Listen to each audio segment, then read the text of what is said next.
हम लोग देखते हैं अनुच्छेद 21 प्राण एवं दैहिक स्वतंत्रता। इसके अंतर्गत जो महत्वपूर्ण बात है कि संविधान का अनुच्छेद 21 व्यक्ति को गारंटी देता है इस बात का कि विधि द्वारा स्थापित प्रक्रिया के अलावा उसके जीवन या उसके व्यक्तिक स्वतंत्रता से उसे किसी प्रकार वंचित नहीं किया जा सकता है।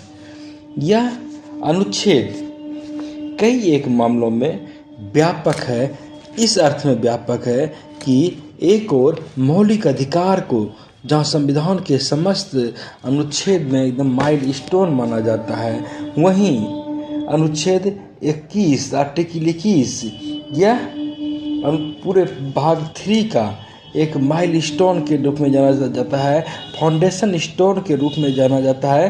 कहा जाता है कि article 21 has become the foundation stone of part 3 of the constitution.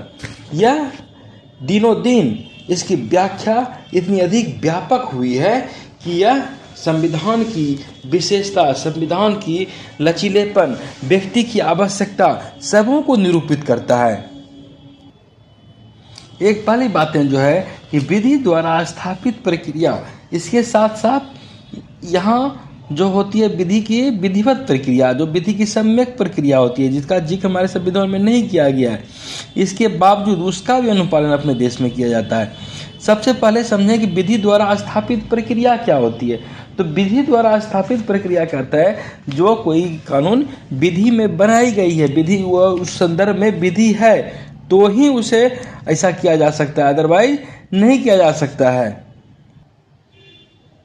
विधि की सम्यक प्रक्रिया से तात्पर्य यह लगाया जाता है कि यदि विधि की व्याख्या के दौरान सर्वोच्च न्यायालय को लगता है कि यह विधि सम्मत नहीं है तो फिर वहाँ पर वह चीज़ अवैध करार दिया जाता है और अपने यहाँ यह बात विधि की विधिवत प्रक्रिया नहीं होते हुए भी इसका भी अनुपालन किया जाता है। इसके साथ साथ संविधान के अनुच्छेद 21 की विशेषता यह है कि यह आपातकाल में भी निलंबित नहीं किया जा सकता है। दूसरी बात, यह भारत के सभी व्यक्तियों को प्राप्त होता है, अर्थात या यहाँ के रहने वाले नागरिकों को तो प्राप्त होता ही होता है। इसके साथ जो नागरिक नहीं है उस देश में है तो इस देश की सज़ा, इस देश की जो कानून व्यवस्था है उसके अनुरूप उस व्यक्ति को सज़ा होगा। नागरिक या गैर नागरिक दोनों के लिए यह अनुच्छेद 21 प्रदान कर दिए जाते हैं। यही कारण है कि कोई आतंकवादी भी यहाँ पकड़ा जाता है तो उसको विधि की प्रक्रिया के अधीन ही दंड दिया जाता है।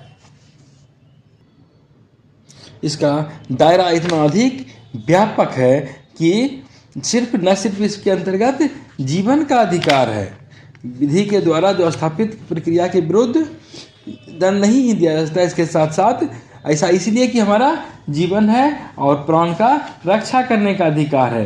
वहीं इसका काफ़ी व्यापक अर्थ लगाया जाता है और सर्वोच्च न्यायालय के बाद के निर्णयों में यह स्थापित हो जाता है कि अनुच्छेद 21 का दायरा काफ़ी अधिक व्यापक है। इसके साथ न केवल जीने का अधिकार है बल्कि जीवन के अधिकार के साथ साथ जानवर जैसा जीने का अधिकार नहीं है, पशु जैसा जीने का साथ अधिकार नहीं है। और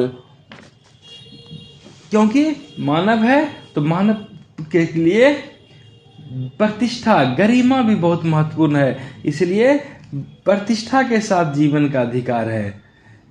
इतना अधिक व्यापक अधिकार है कि अपना जीवन का अधिकार है, निजता का अधिकार है। यह व्यक्ति का जीवन है, व्यक्तिगत जीवन है, कैसे जिएगा यह व्यक्ति पर निर्भर करता है। उसको अपनी निजता सार्वजनिक नहीं करने का अधिकार है, आश्रय का अधिकार है, स्वास्थ्य का अधिकार है, स्वच्छ पर्यावरण का अधिकार है, निःशुल्क कानूनी सहायता पाने का अधिकार है, निःशुल्क शिक्षा का अधिकार है, त्वरित सुनवाई का अधिकार है, एकांत में कारावास में बंद होने के विरुद्ध अधिकार है, हथकड़ी लगाने के विरुद्ध अधिकार है, अमानवीय व्यवहार के विरुद्ध अधिकार है, विदेश जाने का अधिकार है, विलंब से फांसी दिए जाने के विरुद्ध अधिकार है, खुलेआम फांसी दिए जाने के विरुद्ध अधिकार है, चिकित्सकीय सहायता के अधिकार है, बंधुआ मजदूरी करने के विरुद्ध अधिकार है, हिरासत में शोषण के विरुद्ध अधिकार है।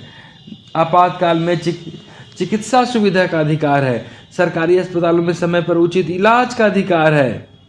निष्पक्ष सुनवाई का अधिकार है। सम्मान का अधिकार, ध्वनि प्रदूषण से स्वतंत्रता का अधिकार, सामाजिक न्याय और आर्थिक सशक्तिकरण का अधिकार, सूचना का अधिकार और अंतिम संस्कार अच्छे से करने का अधिकार, कैदी के लिए जीवन की आवश्यकताओं का अधिकार, स्त्रियों के लिए आदर और सम्मान पूर्वक व्यवहार करने का अधिकार, सुनवाई का अधिकार, प्रतिष्ठा का अधिकार, काफी व्यापक अधिकार यहाँ पर हमें देखने को मिलते हैं।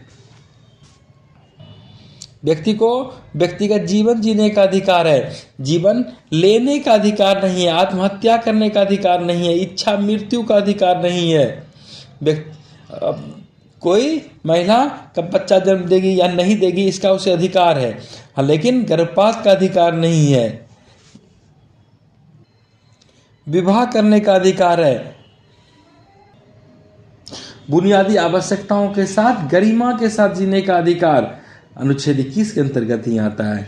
कामगारों के लिए न्यूनतम भुगतान का यदि भुगतान नहीं किया जाता है, न्यूनतम वेतन का भुगतान, तो यह मानवीय गरिमा के साथ जीने के अधिकार से वंचित करने जैसा होता है और यह अनुच्छेद 21 का उल्लंघन माना जाता है। प्रदूषण मुक्त पानी पीने का अधिकार है। हवा का अधिकार है। हालांकि यह बुनियादी अधिकार ऐसा भी है कि यदि ऐसी बातें नहीं होती है, प्रदूषण युक्त पानी पीने के लिए लोग विवश हैं, तो अनुच्छेद 32 के तहत सीधे हाई कोर्ट या सुप्रीम कोर्ट, अनुच्छेद 226 के तहत हाई कोर्ट, अनुच्छेद 32 के तहत सुप्रीम कोर्ट, सीधे वहाँ लोग अपना रिट दायर कर सकता है। यह एक ऐसा मूल अधिकार है जिसके कि मूल अधिकार किसी को कोई कुचल नहीं सकता, या मनुष्य तो क्या, अगर कोई अपराधी भी है तो भी उसके मूल अधिकारों को कुचला नहीं जा सकता। उसके फांसी पर जबरदस्ती लटकाया भी नहीं जा सकता है और लटकाने तक उनके साथ गुलामों की तरह व्यवहार नहीं किया जा सकता, बल्कि उसे मनुष्य की तरह जीवित रहने तक जीने का अधिकार है। अमानवीय बर्ताव उनके साथ नहीं किया जा सकता है। आज जीवन जीने के तमाम विकास के लिए आवश्यक अधिकारों में शिक्षा को आवश्यक माना गया और हम देखते हैं कि संविधान में 86वां संशोधन किया गया 2002 में और इसके तहत अनुच्छेद 21 को जोड़ा गया और इसके अनुसार 6 से 14 वर्ष की आयु तक के सभी बच्चों के लिए अनिवार्य एवं निःशुल्क शिक्षा को बच्चों का मौलिक अधिकार घोषित कर दिया गया और संसद ये कानून वहाँ पारित किया, संसद ने कानून बनाया और आप जानते हैं कि यह कानून 2009 में बना और 2010 में यह कानून लागू हुआ है।